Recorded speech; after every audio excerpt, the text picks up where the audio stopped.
तस्मै सद्गुरुवे नमः। श्रीपरम गुरुवे नमः। परम्पराचार्य गुरुवे नमः।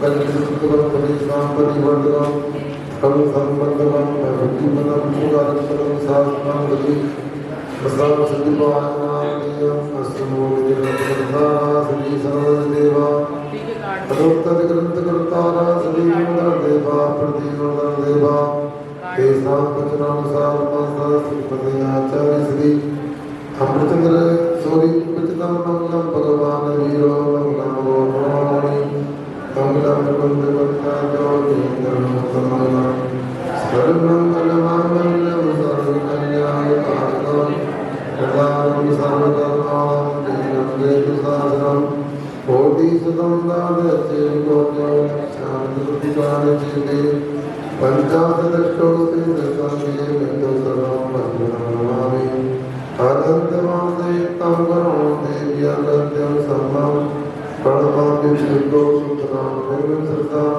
यक्षानन्दे सतभक्ति कासको भववस्वादचे तांगो बंधु पावने पावने परिम सुपड़वटन पावने मोगे चित्तमकयं संजमी भुजमी वंदामि नमस्कामि दोक्तो मुकोडो सोयवनं समायवनं निर्गुण संपत्ति हो मध्यम नमस्तु गुरुवनं साधनाय श्रीमती आचार्य भक्ति सर्वं गुरुभ्यो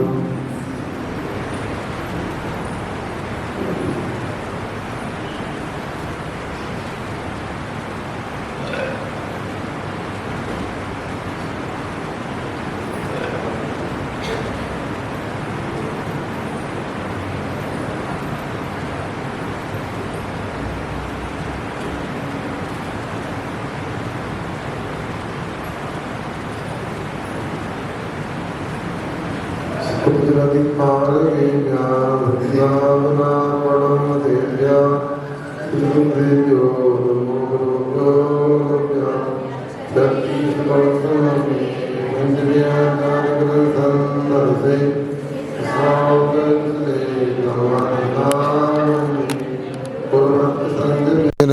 धरन संसार सायरं गो जम्मवणन पावेन्ति हे नेतं प्रतिमंत्र ओम निरिता ध्यानाग्नि होत्राकुला षड्कर्मा वीरतास्तवदन्दना साधु क्रिया साधवा शीलपरावरणा गुणपरणाश चंद्रार्गते ज्योतिका मोक्षद्वार कपाट पाटन बटा प्रणन्तु मां साधवा गुरबापान्तो नृत्यं जान दर्शननायकः चरित्रां गंभीरा मोक्षमार्ग उपदेशका इच्छामन्ते आर्यवृत्ति का सको कौतुसालचिं संवराणि संवेदन सरसम चतुत्तरं पंचविचारम ऐदियरम आयरादि सुदृढ़ं तिसरणं उपजयणं तीरगुणपलनिरुं सौरसंजमि पूजमि वन्दामि रंसामि दुख कौकमकुविलो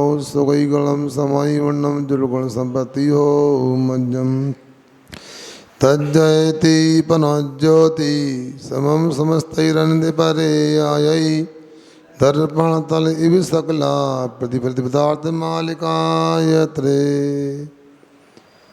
और यहाँ पर हम लोग इस शरणानी युग का ग्रंथ प्रसार सिद्धि उपाय का स्वाध्याय प्रारंभ कर रहे हैं। विगत दिवस हमने ग्रंथ का मंगलाचरण किया था। आज यहाँ पर आगे कुछ भूमिका के रूप में विषय दिया जा रहा है। यहाँ अभी ये प्रारंभ हो रहा है, जिसको उत्थानिका बोलते हैं। ग्रंथ तो 5-6 श्लोकों के बाद प्रारंभ होगा, इसलिए आपसे हमारा कहना यह है कि थोड़ा सा धैर्य रखना। नए का विषय होता है, हल्का सा कठिन लग सकता है, मगर आप लोग इतने कुशल हो गए हो, पूजन की विधि पिछले आपने 1.5 महीने में समझ लिए, तो आप इसको भी कठिन तो नहीं लगेगा। थोड़ा ध्यान से पढ़ना। कभी कभी क्या होता है, यहाँ हम लोग स्वाध्याय करने आते हैं और अपना मन घर में रह जाता है, किसी का दुकान में हो जाता है अर्पित, किसी का चौके में मन रह जाता है। मन को साथ लेके आया करो और मन को थोड़ा कस के बांधा करो, मन भाग ना जाए, क्योंकि मन बंदर की तरह उछल कूद करता है। और ये भी मैं आपसे कहूँ, आचार्य गुणभद्र स्वामी ने आत्मनुशासन में कहा, मन मरकट के समान होता है। मरकट यानी बंदर की तरह होता है, इसलिए बंदर को प्रारंभ से ही प्रशिक्षण दिया जाता है कि तुम वृक्ष से नीचे नहीं उतरना, क्योंकि नीचे उतरोगे तो अनेक कुत्ते वगैरह आपको परेशान करेंगे। उसी प्रकार से आचार्य कहते हैं, मन रूपी मंदिर को जिनमाणी रूपी वृक्ष पर बना के रखोगे तो कसाय रूपी कुत्ते परेशान नहीं करेंगे। इसलिए जो सरल लगता है उसको भी सुनना चाहिए, समझना चाहिए। जो विषय कठिन होता है उसको भी सुनने का, समझने का प्रयास करना चाहिए, क्योंकि स्वाध्याय ये परम तपा कहा है, ये परम तप होता है। इसके माध्यम से असंख्यादिगुणी कर्मों की निजरा होती है। तो यहाँ पर आचार्य अमृतचंद स्वामी ने जो पहला श्लोक बताया था उसमें कहा था, परमागमस जीवम निस्जात सिंधुरे विधानम सकल नैबिलसितानम मुरोध मतनम नमने कांतम। इसमें ये कहा गया था कि जो जन्मांध होते हैं ऐसे व्यक्ति वो हाथी का कथन करते हैं तो वो अपने अपने तरीके से बतलाते हैं। उसी प्रकार से जो परमागम का जीव है, मतलब प्राण है, इसके दो पार्ट आते हैं, जीवम भी आता बीजम भी आता। नीचे टिप्पणी में देखो बीजम लिखा होगा, तो इसके दो अर्थ होते हैं। परमागम का जो प्राण है, जीव से प्राण लेना, बीजम परमागम का बीज है, मतलब अनेकांत के माध्यम से ही परमागम की रचना होती है। परमागम अनेकांतमय होता है और उसमें अनेकांत बीज स्वरूप होता है। कैसा? ये अनेक प्रकार के नए होते। नए कैसे कहते हैं? किसी वस्तु के अंश को ग्रहण करने वाला दृष्टिकोण नय कहलाता। ऐसे अनेक नयों से जो शोभायमान है, सभी प्रकार के विरोधों का नाश करने वाला, ऐसे अनेकांत को नमस्कार करके आगे अपने को बता रहे हैं इस ग्रंथ को क्यों बनाया गया है। आगे तीसरा श्लोक पढ़ते हैं। लोकत्रयीक नेत्राम निरूप्य परमागमम प्रत्नेन अस्माभि रूपोद्धृते विदुषाम पुरुषार्थ सिद्ध्युपायोहम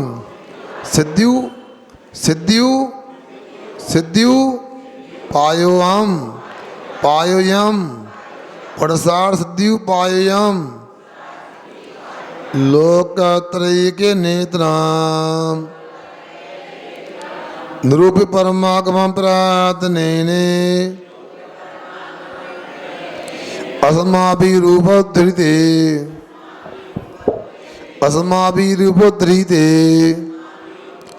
विदुषां पुरुषार्थ सिद्ध्युपायोऽयम्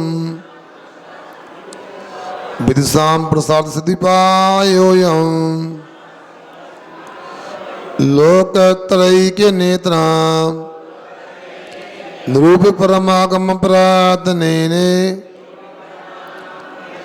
अस्माभिरूपोद्धृते विदुषां पुरुषार्थ सिद्ध्युपायोऽयम्। पढ़ो।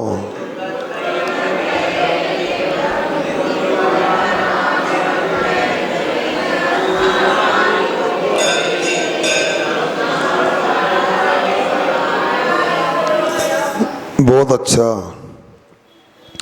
लोकत्रयी एक नेत्रम, तीन लोग को प्रकाशित करने की जिसकी क्षमता है, ऐसे एक नेत्रम अद्वितीय नेत्र को, यानी अद्वितीय ज्ञान को तो धारण करते, ऐसे परमागमम और शास्त्रों को, अनेकांत रूप ग्रंथों को प्रत्येन अनेक प्रकार के प्रयत्नों से, उपायों से निरूप जानकर समझ करके निरूपण करके अस्माभि हमारे द्वारा विदुषाम विद्वानों के लिए, विद्वानों को ये पुरुषार्थ सिद्धि उपाया उपोद्धृते, ये पुरुषार्थ सिद्धि उपाय नाम का ग्रंथ यहाँ पर रचा जाता है, उपद्रीते उद्धार किया जाता है। पुरुषार्थ सिद्धि क्या होता है याद रखो। पुरुष का अर्थ क्या होता है? आत्मा। क्या सुना? पुरुष का अर्थ आत्मा होता है। आत्मा की सिद्धि पुरुषार्थ सिद्धि। अब पुरुषार्थ की सिद्धि ने आत्मा की प्राप्त करने की या शुद्धात्मा उपलब्धि का जो उपाय है वो पुरुषार्थ सिद्धि उपाय है। यहाँ हम लोग बैठे हुए हैं, किसके लिए बैठे हैं? हम अपनी सिद्धि करने को बैठे हैं। तो पहले ये बताओ हम कौन हैं? आप कौन हैं? हम आत्मा हैं, पुरुष हैं। कौन है? हाँ, ऐसा नहीं कि ना हम पुरुष हैं और ये महिला है, नहीं। आत्मा की दृष्टि से देखोगे, आत्मा को केंद्र में रखकर देखोगे तो प्रत्येक आत्मा को पुरुष कहा है। और वैसे भी आत्मन शब्द व्याकरण में पुल्लिंग में चलता है। आत्मा आत्मानौ आत्मना, आत्मानम आत्मानौ आत्मना, ऐसे चलता है। तो यहाँ पर पुरुषार्थ सिद्धि उपाय ने अपने आत्मा की सिद्धि का उपाय ऐसा यहाँ पर कहा जा रहा। ये ग्रंथ का सार्थक नाम है। ऐसे ग्रंथ को यहाँ पर उद्धृते उपद्रीते उद्धार किया, रचा। किसके लिए? सुन रहे कि सो गए तुम लोग? बताओ किसके लिए लिखा गया? विदुषाम विद्वानों के लिए। आप लोग कौन हैं? परम पूज्य आचार्य अमृतचंद स्वामी की दृष्टि में कौन है? सब विद्वान पंडित हैं। क्या वकील साहब हैं? देखो, महान लोगों की दृष्टि में सब महान होते हैं। एक गधा हर व्यक्ति को गधा समझता है और समझदार हर व्यक्ति को समझदार समझता है। विदुषाम विद्वानों के लिए ये ग्रंथ लिखा गया है। किसके द्वारा?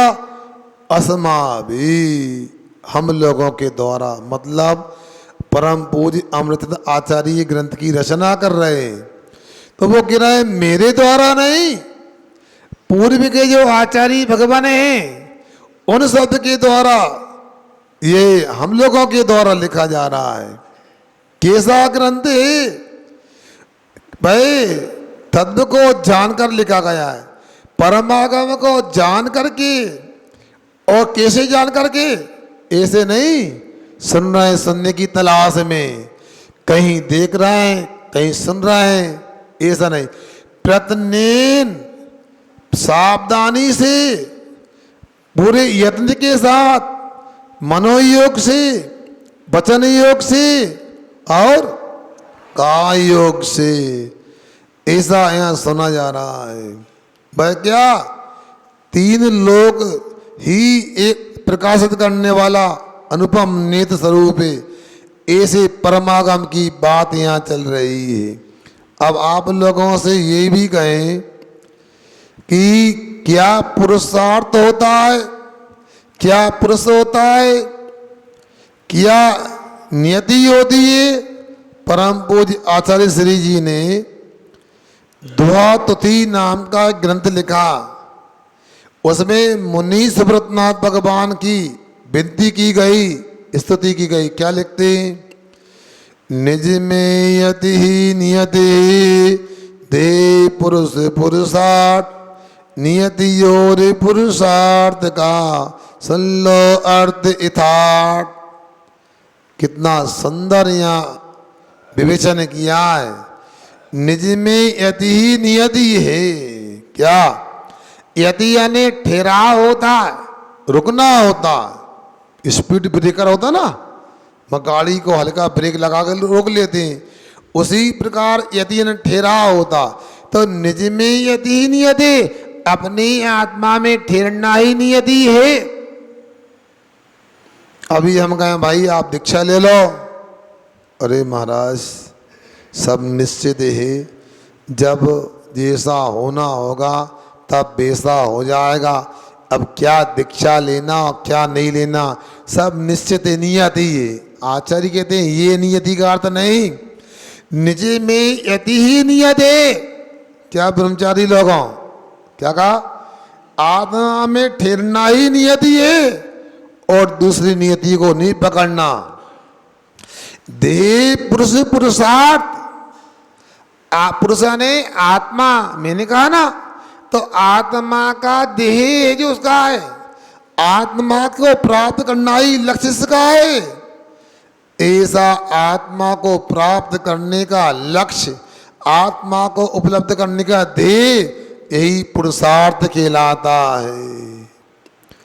यही है सही अर्थ है नियति और पुरुषार्थ का सल्लो अर्थ यथार्थ। इसलिए हम लोग नियति को भाग के रूप में देखते हैं।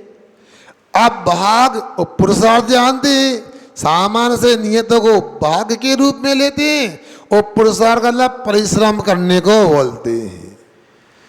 जो विद्वान इंदौर में पंडित रतनलाल जी शास्त्री हमको पढ़ाते थे और वो क्या कहते थे, सुनो ध्यान से, क्या मनीष भाई, वो बोलते थे संसारी प्राणी जो करना चाहिए वो नहीं करता, उल्टा उल्टा करता है।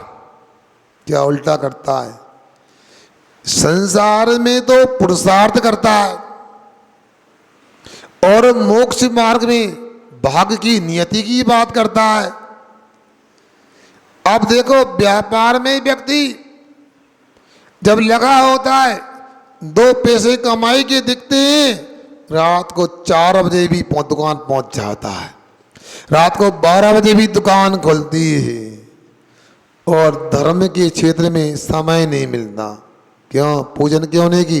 पूजन की थी हैं? फिर क्यों नहीं की? अरे देर से नींद खुली थी। मतलब जितनी जिम्मेदारी से काम हम लोग संसार में करते हैं, मोक्ष मार्ग में क्यों नहीं करते? उसको ये रहता मोक्ष मार्ग में जब कल्याण होगा हो जाएगा, जब मरना है मर जाएंगे। अरे पागल, ऐसा नहीं करते। क्या करना? मोक्ष मार्ग में पुरुषार्थ करो और संसार में क्या करो? भाग्य को आगे रखो, नियति को आगे रखो। हमारे पुण्य में होगा, हमारे भाग्य में होगा। 18 घंटे दुकान ना खोल करके 2 घंटे में भी 18 घंटे की कमाई हो सकती है। अपने भाग्य को कोई छीन नहीं सकता है। आपको संध्या काल में आना चाहिए। लगभग 1.25 महीना होने को ही एक धारावाहिक चलता है शाम को। कौन सा धारावाहिक? आओ तो पता लगे। कैसे पता लगे? आप लोगों को तो लगता है महाराज को क्या सुनना, आज करे सो काल करो, काल करे सो परसों। इतनी जल्दी क्या पड़ी? महाराज रुकेंगे बरसों। हाँ, परसों का पता नहीं, बरसों की बात करते हो। तो शाम को धारावाहिक चलता है, उसका नाम है धन्य कुमार धारावाहिक। जो शाम को आते सुनते भाई धन्य कुमार को कैसे पग पग पर कदम कदम पर संपदा प्राप्त हो रही है, बताओ। क्योंकि संसार में भाग्य ही काम करता है, किंतु मोक्ष मार्ग में पुरुषार्थ करना चाहिए। हमें अपना आलस छोड़कर, प्रमाद छोड़ करके जल्दी घर से स्नान आदि के बाद मंदिर आना चाहिए, अभिषेक पूजन होना चाहिए, इसके बाद स्वाध्याय होना चाहिए, इसके बाद दुकान खोल लेना चाहिए। यही करोगे तुम। अरे स्वाध्याय के बाद में गुरु उपासती आहार दान करने के लिए तैयार होना चाहिए, अतिथि संभोग व्रत का पालन करना चाहिए, संयम होना चाहिए, तप होना चाहिए और दान में भी पीछे नहीं रहना चाहिए। इस प्रकार पुरुषार्थ करना प्रारंभ करो, जरूर कल्याण होगा। ये पुरुषार्थ सिद्धि उपाय नाम का ग्रंथ सार्थक संजय वाला है। आगे अपने को थोड़ा सा नए प्रग विषय आपके सामने आना है, उसको समझने का प्रयास करो। मुख्योपचार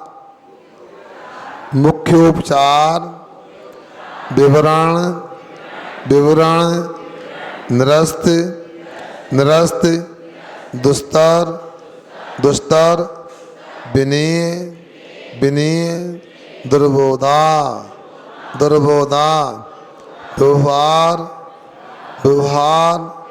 व्यवहार निश्चय प्रवर्तन्ते जगति तीर्थम। ठीक है ना? क्या पढ़ना? निश्चय ज्ञा पढ़ना, ज्ञा नहीं पढ़ना, गा नहीं होता। इसलिए ज और यहाँ से मिलकर झिया बनता है। ठीक है ना? मुख्योपचार विवरण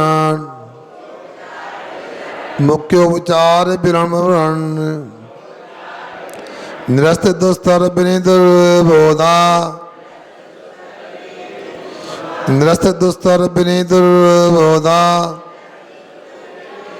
व्यवहार निश्चय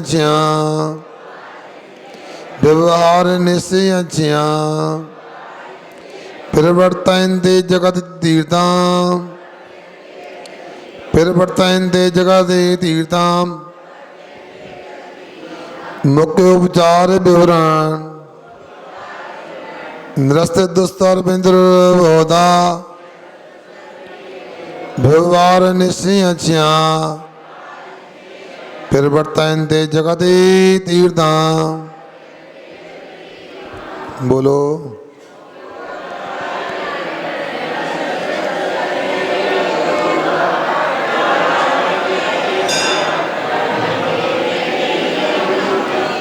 सबको पढ़ने में आ गया ना? आ गया? क्यों भाइयों? हाँ भैया, थोड़ी ऐसी व्यवस्था बनाया करो, व्यक्ति वहाँ से आते हैं, यहाँ से निकल जाते हैं, पूरे श्रोताओं को बाधा होती। जब क्लास में बैठना नहीं तो आगे से नमोस्तु क्यों करना? पहले भी आपको देख रहे थे अभी वो किस प्रकार जल्दी में थे।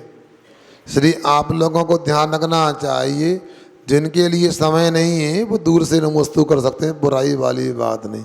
जिनको पहले हट के ही आना है पीछे बैठ जाओ, मगर ये विधि नहीं होती कि हम स्वाध्याय कर नहीं रहे और दूसरों को भी विघ्न डाल रहा है। इसे जाना पढ़नी कर्म का आसरा बंद होता, समझदारों को संकेत पर्याप्त है। अब क्या कहा? मुख्य उपचार विवरण अने मुख्य अने निश्चय नए उपचारण व्यवहार नए, ऐसे निश्चय नए और व्यवहार नए के माध्यम से निरस्त दुस्तर विनिद्रोधा नष्ट कर दिया है। जिन्होंने कोसी दुस्तर दुर्निवार जिसका निवारण करना कठिन है, ऐसे शिष्यों के अज्ञान को, अज्ञान भाव को, ऐसे व्यवहार निश्चय व्यवहार नए को जानने वाले और निश्चय नए को जानने वाले जो आचार्य परमेष्टि हैं, वे जगती संसार में जगत में तीर्थम प्रवर्तन्ते, तीर्थ को परिवर्तन करते हैं, तीर्थ को चलाते हैं, ऐसा यहाँ पर कहा गया है। क्या सुन रहे? निश्चय नए और व्यवहार नए, इन दोनों के माध्यम से शिष्यों के अज्ञान को नाश किया है और जो जानकार हैं, किसके जानकार हैं? सभी प्रकार के दृष्टिकोण को समझते हैं, मतलब व्यवहार को भी समझते हैं और निश्चय को समझते हैं। ये व्यवहार क्या होता है और निश्चय क्या होता है, बहुत सरल तरीके से अपन समझते हैं। भेद सो व्यवहारा और अभेद सो निश्चय। क्या? भेद सो व्यवहार, अभेद सो निश्चय। जैसे मान लो अभी आपसे कहूं चावल की प्लेट ले आओ या चावल की थाली ले आओ, क्यों ला सकते हो चावल की थाली? क्यों है? थाली तो धातु की होती है, चांदी की है, पीतल की, स्टील की है। चावल की कोई थाली होती क्या? है ना? मगर धातु की थाली में चावल की थाली का व्यवहार करना, भेद में अभेद रूप से कथन करना, ये व्यवहार नहीं। समझ में आया कि नहीं आया? और अभेद से निश्चय, जो जिसकी बनी हुई है, पीतल की थाली के ना, स्टील की थाली के ना, सुनना ना, चांदी की थाली के ना, सोने की थाली के ना, रत्नों की थाली के ना, ये अभेद हो गया। इस प्रकार से शरीर को देखकर मनुष्य के ना या जीव के ना व्यवहार हो गया, किंतु शरीर में रहने वाले असंख्यात प्रदेशी चेतन द्रव्य को जीव के ना ये निश्चय नए है। ऐसे व्यवहार निश्चय को जानते वही संसार में तीर्थ को चला सकते हैं। तीर्थ किसे कहते हैं? बोलो। किनारे को तीर्थ कहते हैं। जिससे संसार का किनारा मिलता है वो तीर्थ कहलाता है। तीर से तीर्थ बना है। देखो तीर्थंकर भगवान ही तीर्थ के मुख्य कर्ता होते हैं। अस मूल ग्रंथ कर्तारा सर्वंजय देवा। इसी ग्रंथ के मूल कर्ता कोई है और रचयिता है तो तीर्थंकर भगवान है, सर्वज्ञ भगवान है। और उत्तर ग्रंथ कर्तारा गणधर परमेष्ठी आचार्य परमेष्ठी होते हैं। ऐसा जानना चाहिए। इसलिए जब तीर्थंकर होते हैं उनके द्वारा तो नियम से तीर्थ का प्रवर्तन होता ही है। कोई भी तीर्थंकर जल्दी भी मोक्ष आएंगे, उन्हें वर्ष प्रत्यक्त काल तक तो समूह शरण में रह करके तीर्थ का प्रवर्तन करना ही होगा, दिव्य ध्वनि का प्रसारण करना ही होगा, उपदेश होगा ही होगा। क्यों? ऐसा सिद्धांत है कि वर्ष प्रत्यक्त काल तक तो तीर्थ का प्रवर्तन किया जाएगा। अब वर्ष प्रत्यक्त क्या होता है? 3 से ऊपर और 9 से नीचे, इसको पृथक्त्व कहते हैं। मैंने 3 साल से ऊपर और 9 साल से नीचे, इतने काल तक भाई सम्मोषण में तीर्थ का प्रवर्तन करते ही करते हैं। क्योंकि विषय थोड़ा सा आपके लिए कठिन लगेगा, मैं आगे बढ़ा रहा हूँ उसको। निश्चय निश्चय मिह भूतार्थम भूतार्थम व्यवहारम व्यवहारम वर्णयन यभूतार्थम यभूतार्थम वर्णयन भूतार्थम भूतार्थ भूतार्थ बोध विमुखः बोध विमुखः प्रायः प्रायः सर्वोपि सर्वोपि संसारः संसारा निश्चयमि भूतार्थम निश्चयमि भूतार्थम व्यवहारं वर्णयन्ति भूतार्थम व्यवहारं वर्णयन्ति भूतार्थम भूतार्थ बोध विमुखा भूतार्थ बोध विमुखा प्रायः सर्वोपि संसारा प्रायः सर्वोपि संसारा निश्चयमि भूतार्थम व्यवहारं वर्णयन्त भूतार्था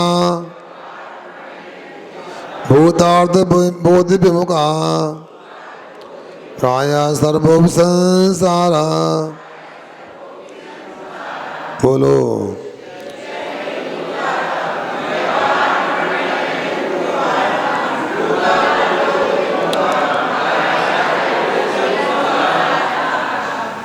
अपने को स्वाध्याय में छंद का भी ज्ञान रखना है, व्याकरण को भी जितना संभव समझना है और विषय को भी समझना है।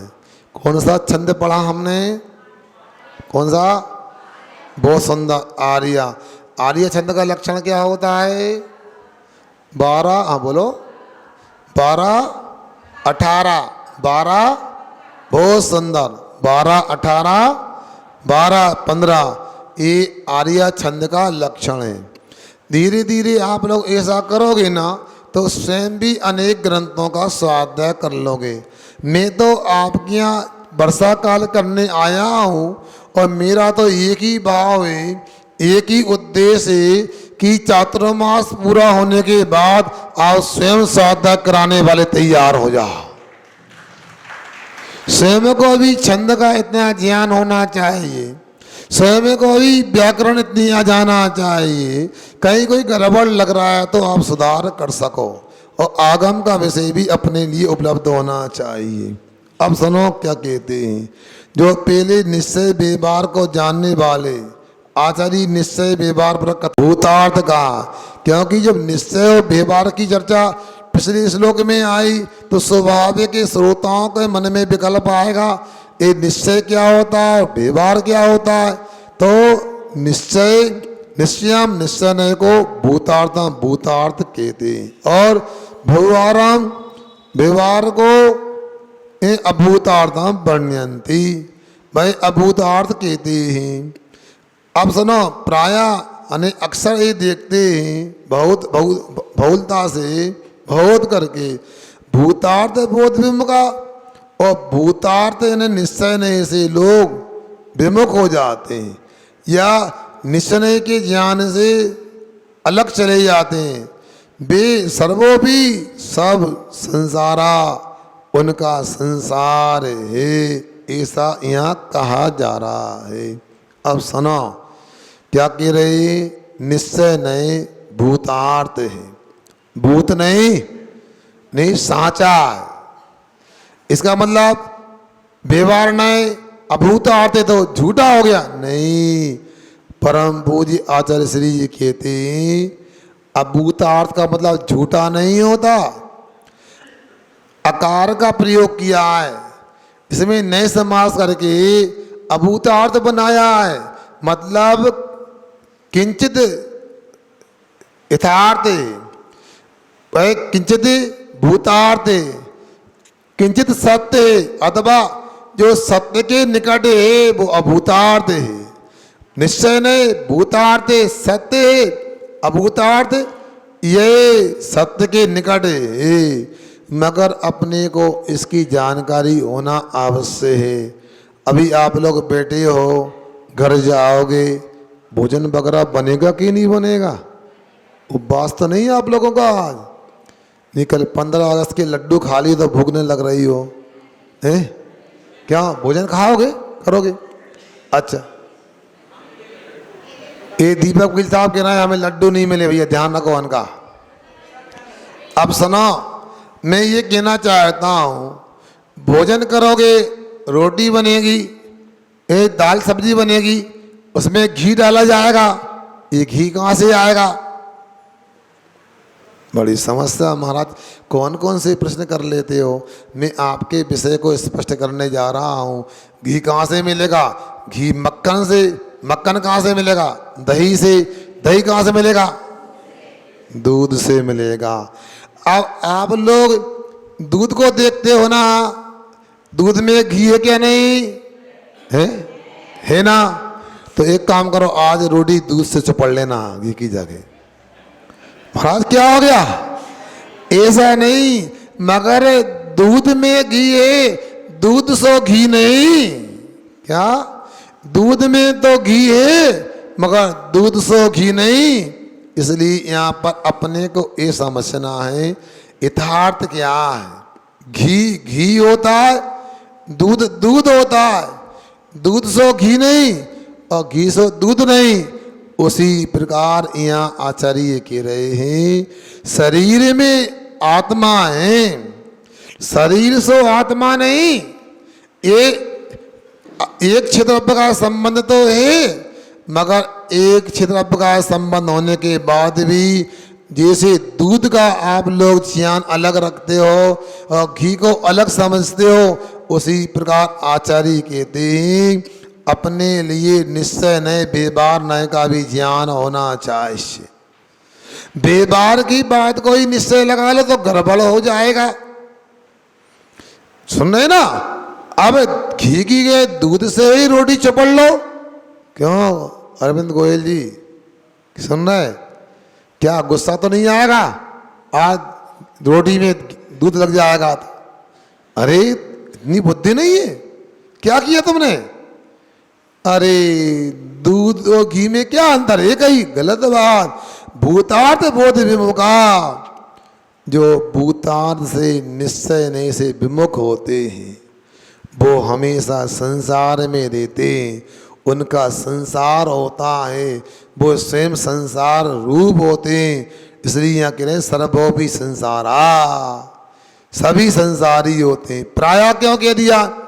ये अमरचंद्र महाराज है बेले से बना के समल के काम करते, क्योंकि संसार में भी ऐसे लोग भी हैं, ऐसे मुमुक्षु भी हैं जो मुक्त होने की इच्छा रखते हैं, तो वह मुमुक्षु वेद विज्ञानी होते, वो जानते हैं जैसे दूध अलग है और घी अलग है, बेसाई शरीर अलग है और जीव अलग है, संसार के लोग अलग हैं और मैं अलग हूँ, ऐसा जानते हैं। ये भूतार्थ नहीं यथार्थ है, सत्य है, और इसको ही हम जान नहीं पा रहे हैं।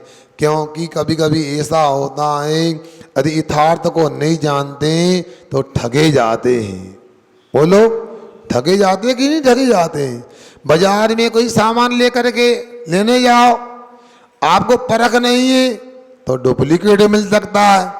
मान लो घी ही लेने गए, बाजार में घी खरीदा और घी की किसी ने पाम ऑयल दे दिया। क्यों? आप घी को नहीं जानते, घी का परिचय नहीं है, आपने जो तेल जम गया उसी को घी मान के ले आए तो ठगे गए। उसी प्रकार परमार्थ में अपने को ये समझने की आवश्यकता है। महाराज जी ऐसा क्यों कहा जा रहा है? इसलिए कहा जा रहा है यदि हम सत्य को जानेंगे तो सत्य को प्राप्त करने का पुरुषार्थ करेंगे, और सत्य को नहीं जान पाएंगे तो सत्य को प्राप्त करने का पुरुषार्थ नहीं किया जाएगा। परम पूज्य आचार्य कुंद स्वामी जी समय सार ग्रंथ में वहाँ आश्रम अधिकार में वहाँ कहते हैं, आश्रम संवर अधिकार होगा, क्या बोलते हैं? शुद्धम तु पियाळंतो शुद्धमेव पौलयदि जाळंतो तु अशुद्धम अशुद्धमेव पौलयदि। क्या कह दिया? जो शुद्ध को जानता है वो शुद्ध को उपलब्ध कर लेता है, जो अशुद्ध को जानता है वो अशुद्ध को ही प्राप्त करता रहता है। अपने को शुद्ध अशुद्ध का भान तो होना ही चाहिए ना, यथार्थ अयथार्थ का तो ज्ञान होना चाहिए। जब संसार में हम हर काम में विवेक रखते हैं, हर वस्तु की परख रखते हैं, गलत वस्तु नहीं आती, तो इस संसार में यदि ऐसा करते तो मोक्ष मार्ग में भी समझना चाहिए।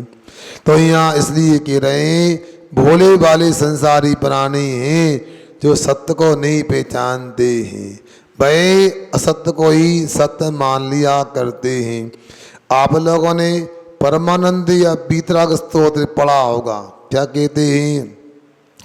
तिल मध्ये इता तैलम दुग्ध मध्ये इता घृतम काष्ठ मध्ये इता बन्नी दे मध्ये तथा सभा।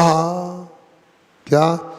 जैसे तिल में तेल होता है, दूध में घी होता है, लकड़ी में आग होती है, बेसाई इस शरीर में क्या होता है? आत्मा होता है। वह आत्मा कैसा होता है? जानने देखने वाला होता है। वह आत्मा कैसा होता है? असंज्ञात प्रदेशी होता है। वह आत्मा कैसा होता है? अनंत गुण रूप होता है। ये यथार्थ जानकारी मिल गई और होना भी चाहिए। मगर शरीर को ही आत्मा मान ले तो बेसाई हो जाएगा।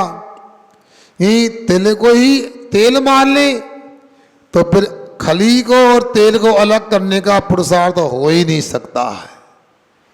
भाई व्यक्ति 3 काल में भी तेल को प्राप्त नहीं कर सकता है। यदि दूध को ही घी मान लिया जाए तो इतनी माता पच्ची पे क्यों करें बताओ। दूध का जामन दो, दूध को पहले लगाकर 48 मिनट के अंदर गर्म करो, उबालो, उबाल करके क्या करो? उसको जामन दो। किससे?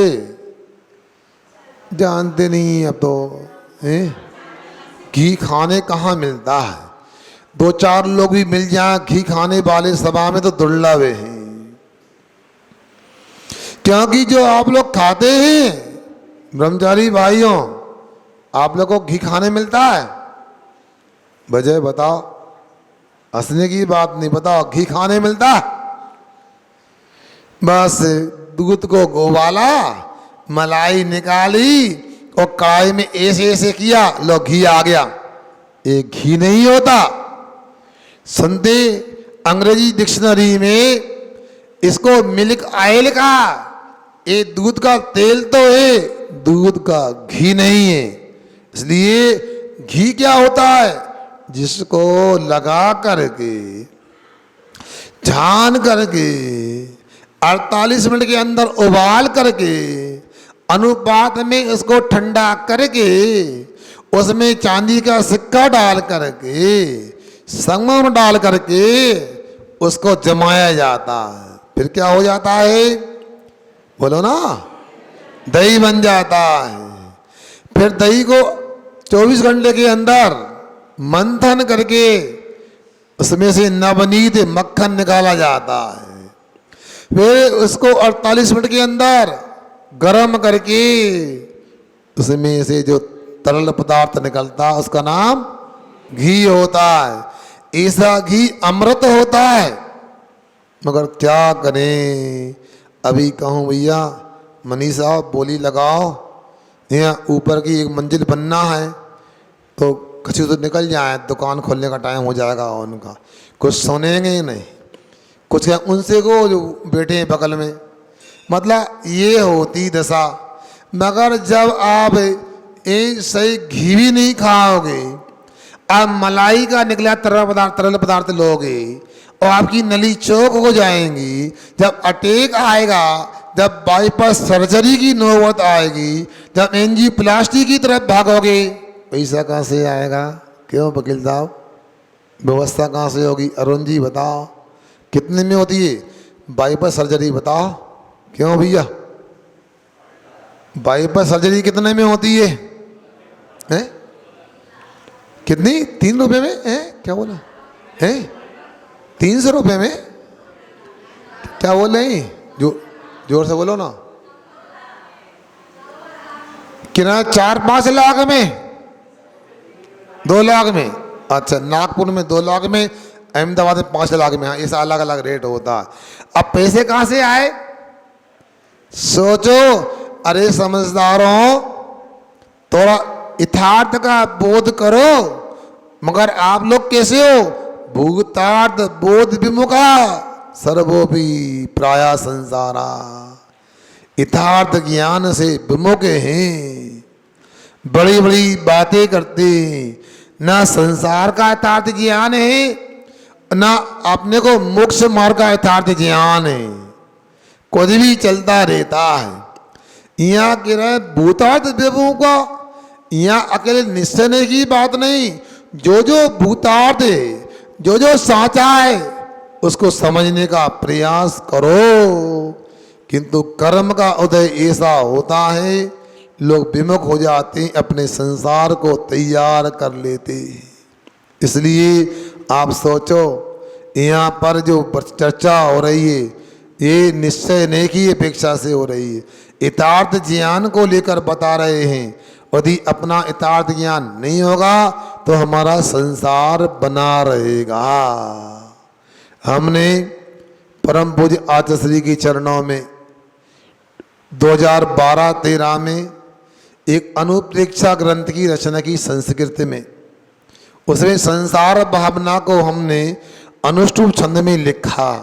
क्या सुनो, चातुर्गतिक जीवोयम कुर्बन पंच परावर्तान किंचिदपि सुखी नहीं भे दुखे वितु भवान नभे। क्या लिखा है?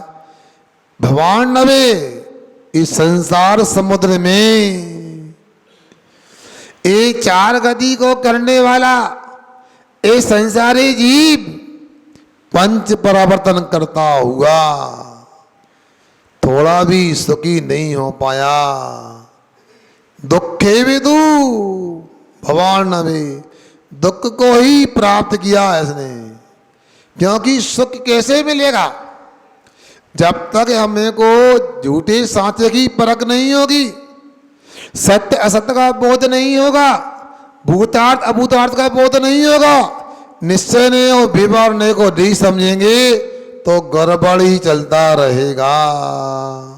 ये अब यहाँ पर जो बताया जा रहा है इसका मतलब ये नहीं है कि व्यवहार, आगे चर्चा करेंगे व्यवहार नहीं की भी, मगर अपने को व्यवहार भी होना और निश्चय भी होना। व्यवहार ने क्या होता है और निश्चय ने क्या होता, दोबारा समझने का प्रयास करते हैं। हमने गाय को तैयार किया, गाय के लिए हमने दोहन किया, दूध निकाला, व्यवहार है। दूध को गर्म किया, व्यवहार है। दही बनाया, व्यवहार है। दही का मंथन किया, व्यवहार है। दही का मक्खन बनाया, व्यवहार है। सुन रहे कि सो गए तुम लोग? कठिन लग रहा है वकील साहब? वकील साहब चिंता कर रहे कल से, जब से ग्रंथ चालू हुआ परसों से, महाराज कठिन ग्रंथ है, इसको दोपहर में पढ़ाना। तो दोपहर वाले आपको लिए नहीं कह रहा है मैं, आपने दूसरे की चिंता की उनकी कह रहा हूं मैं। आप तो हमेशा परोपकार के लिए विचार करते हो। आपके लिए तो ये कह सकता हूं, परोपकार सदा विभूति। सज्जनों के प्रयास और सज्जनों की संपत्ति परोपकार के लिए होती है। तो मैं ये कहना चाहता हूं आपसे, आपको समझ में आ रहा है व्यवहार ने क्या? हमने गाय से लेकर मक्खन तक की जो यात्रा की वो क्या है? व्यवहार ने। बहुत अच्छा। और जैसी गर्म होने के बाद और जो कमरे में खुशबू आई, मोहल्ले में सुगंध फैली, वो क्या? निश्चय, घी की प्राप्ति हो गई। तो ऐसा करो, हम तो निश्चय ने को ही रखते हैं अपने पास और व्यवहार ने को छोड़ देते हैं। हाँ, छोड़ दो, वही दशा हो रही है। हार्ट अटैक, हार्ट फेल की नौबत उनकी आ रही है जिन्होंने व्यवहार को छोड़ के निश्चय को पकड़ लिया, सीधा दूध निकलवाया। सुनते तो ये आजकल गर्म भी नहीं, मशीन से कच्चे दूध में ही निकल जाता। आदर्श भैया बोल रहा है, सुन रहे? और बना के ले आते। हम 2007 में सम्मेसर की यात्रा करने गए, तो उस समय आरा भोजपुर जो पटना के पास में एक नगर है, मैंने पहले भी कहा, जहां पर 120 घर की समाज, कितनी? 120 घर की समाज में 60 शिखर बंद मंदिर हैं। सुन रहे? नहीं समझ में आया? 120 घर की समाज और 60 मंदिर है और एक जिनमाणी का मंदिर है, विद्यालय है। सोचो, बहुत प्राचीन नगरी है। जिस मंदिर में चले आओ और जिस प्रतिमा को देखो ऐसा लगता है यहीं बैठे रहो, चतुर्थ काल में आ गए, ऐसा लगता है। और भोजपुर में जाकर देखा, लगा कि नहीं, ये जैन धर्म बहुत ही प्राचीन है। इस बात का द्योतक ये भोजपुर नगर है।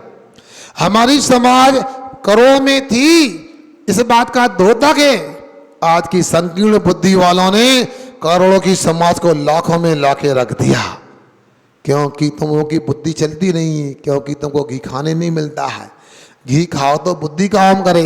तो मैं ये बोल रहा हूँ, ब्रह्मचारी साथ में थे हमारे, एक ब्रह्मचारी को बाकी लोगों ने कहा भैया सब तो अच्छा बिहार कराने में घी उपलब्ध नहीं है। ब्रह्मचारी ने दिमाग लगाया, डेयरी पे गया, 10-11 बजे गया, 3 बजे 15 किलो घी लेके आ गया। क्या है घी? क्या किया? बस दूध लगवाता गया, उसकी मलाई निकलवाता गया और गरम करके लो घी बन गया। तो ठीक है, नली चौक करना आपको पसंद है, ज़्यादा पैसा आ गया, डॉक्टर को दवाई में लगाना पसंद है, तो आप जानो, क्योंकि जैसा पैसा होता वैसा काम आता है। मंदिरों में तो सुनो, मंदिरों में संत निवास में तो ईमानदारी का पैसा खर्च हुआ है, वही खर्च होने वाला है। चोरी चपाटी का पैसा तो धर्म में लगना ही नहीं। अच्छे लोगों का अच्छा पैसा खर्च होने वाला है। तो मैं आपसे कहना चाहता हूं, यदि आपने जैसे मलाई को ही घी मान कर खाना प्रारंभ कर दिया, तो आपने बेवार को बुला दिया। जो बेवार को बुला देता है उसे निश्चय की प्राप्ति नहीं होती है। अर्थात सुन रहे, घी प्राप्त करना है, घी हमारा साथ है, तो अपने को दूध दही मक्खन आदि साधन को भी स्वीकार करना चाहिए। इसलिए जो निश्चय नहीं को समझते हैं उनको व्यवहार नहीं भी समझ में आना चाहिए। बिना व्यवहार के निश्चय नहीं होता। सुन रहे हैं आप लोग? मुनिराज भी बनते हैं, वो आत्मा में आत्मस्थ होते हैं, शुद्ध उपयोग को प्राप्त कर लेते हैं। कैसे? पहले वो केश लोंच करते हैं, कपड़ों का त्याग करते हैं, आभूषणों का त्याग करते हैं, पापों का त्याग करते हैं। ये सब व्यवहार करते करते बाद में शुद्ध आत्मा की उपलब्धि होती है, जिसको स्वात्मोपलब्धि कहा जाता है। इसलिए यहाँ कह रहे हैं भूतार्थ बोध विमुखा। जो भूतार्थ को नहीं जानता है उसका संसार बना रहता है। जैसे जो उस असली घी को नहीं जानता है ना, वो मलाई के घी को ही घी मान लेता है। वो दुखी होता रहता है, परेशान होता रहता है। उसी प्रकार से अपने को ये कह रहे हैं आचार्य परमेश्वरी अमृतचंद्र महाराज जी, आपको व्यवहार की जगह रखना है और निश्चय भी निश्चय की जगह रखना है। मगर आप ऐसा मत करना कोई कह दे ये अभूतार्थ है, मतलब झूठा है। भूतार्थ का मतलब साचा, अभूतार्थ का मतलब झूठा, ऐसा अर्थ नहीं है। व्याकरण पढ़ो। अभूतार्थ का अर्थ ईसत भूतार्थ भी होता है, भूतार्थ के निकट भी होता है। भैया आप लोग तो अनेक कमेटी में होंगे, एक अध्यक्ष होता कमेटी में, और कौन होता है इसके बाद?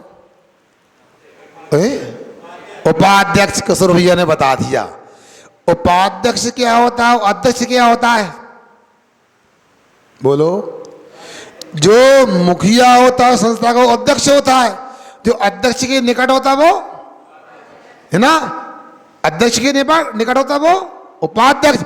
उसी प्रकार जो निश्चय के निकट होता है वो व्यवहार होता है, जो भूतार्थ के निकट होता है वो अभूतार्थ होता है। इसलिए झूठा नहीं कहना उसके लिए। मगर आजकल तो बहुत ही गड़बड़ी हो रही है। कल कोई बात बता रहे थे, किसी ने किसी से संपर्क किया, हम सुन रहे थे, तो हमने कहा ये बताओ, आप जिनको त्यागी मानते हो, आप जिनको साधु मानते हो, वो यदि मंदिर से निकलते हैं, मंदिर से जाते हैं और आते हैं और भगवान की प्रतिमा को नमस्कार नहीं करते और श्रोता को ये कहते हैं कि तुम पंचेंद्रिय हो और एक इंद्रिय पृथ्वी काय को नमस्कार कर रहे हो, क्यों? किसको नमस्कार करना है? एक पत्थर को, एक इंद्रिय को नमस्कार नहीं करना। आपको तो अपने अंदर में आत्मा भगवान को नमस्कार करना है। हो गया बंटाधार, खुद डूब रहे और दूसरे को डुबा रहे।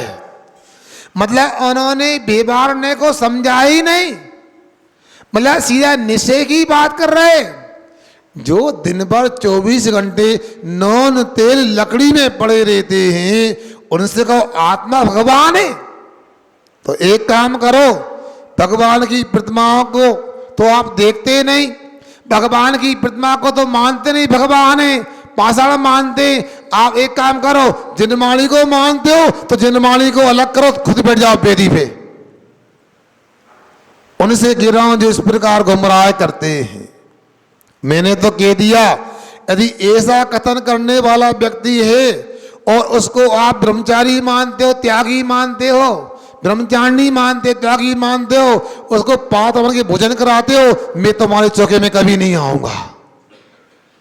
क्योंकि आप भगवान के बारे में ये स्वीकार कर रहे, समर्थन है। ऐसे व्यक्ति को तो पानी भी नहीं पिलाना चाहिए जो भगवान की प्रतिमा को, प्रतिष्ठित प्रतिमा को पत्थर बोलता है। इसको बोलती अवर्णवाद। तदपाठ शुद्ध पढ़ो, जिनमानी की बात ही कर रहा हूं। आपको जिनमानी से ही यदि एकांत से यदि लगाव है, अच्छी बात है, मगर याद रखना भगवान की प्रतिमा जो भगवान होते हैं वो भी जिनमानी के अनुसार होते हैं, आगम के अनुसार होते हैं। वो हमसे बोलते हैं महाराज वे आगम से तो बोल रहा है, उनको ही पूरा आगम है।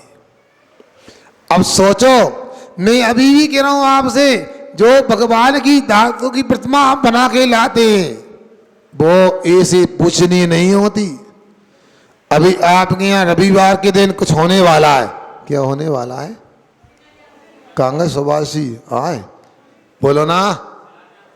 अरे माता ने बताओ क्या होने वाला है? हैं? क्या नाश्ता होने वाला है? नाश्ता रखा है अंकित? अच्छा नाश्ता याद रहा।